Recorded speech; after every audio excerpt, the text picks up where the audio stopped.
যারা এখন জামাতের প্রসঙ্গটা টেনে ঐক্যের বিরুদ্ধে অবস্থান নিয়েছে, আমরা দেখেছি তাদের দলীয় সভাপতি পর্যন্ত 2018-তে নির্বাচনে দাঁড়িয়ে জামাতের অফিসে গিয়ে জামাতের কাছে ক্ষমা পর্যন্ত চেয়েছে। এর আগে 2001 সালে তারা ঐক্য পর্যন্ত জামাতের সাথে করেছে, যদিও ডাইরেক্ট জামাতের সাথে না, কিন্তু বিএনপি জামাত সবাই মিলেমিশে যেহেতু একাকার ছিল, সেই ঐক্যের ভেতর তারাও তো ছিল।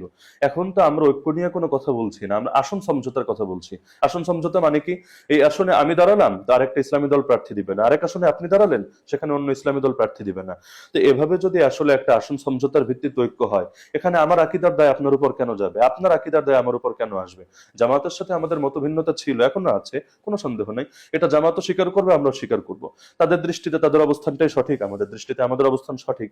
এখানে অবস্থান ছাড়া নিয়ে তো কোনো আনা পড়ছে না। এমন না যে আসন সমঝোতার ভিত্তিতে আমরা যদি নির্বাচন করি, তাহলে সাধারণ মানুষ দলে দলে যারা জামাত করতো না সবাই জামাত হয়ে যাবে, অথবা যারা জামাত করতো সবাই জামাত ছেড়ে আমার দলে যোগ দিবে।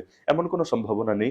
বরঞ্চ আমরা বিচ্ছিন্নভাবে নির্বাচন করলে পুরো দেশে যেই কয়টা আসন পাবো, আমরা এক আসনে একজন প্রার্থী যাই, এই যে আমরা মাঠে শুনতে পাচ্ছি যে হুজুর আপনারা যদি শুধু এক থাকেন আমরা আপনাদের সাথে মানে জান প্রাণ দিয়ে লড়াই করব, কিন্তু আপনাদের ভেতরে যদি দলাদলি হয় তাহলে তো আমাদের মধ্যেও শক্তিটা ভাগ হয়। এজন্য আমি মনে করি এখানে জামাত প্রসঙ্গটা টেনে এনে এটাকে বড় করা উচিত না।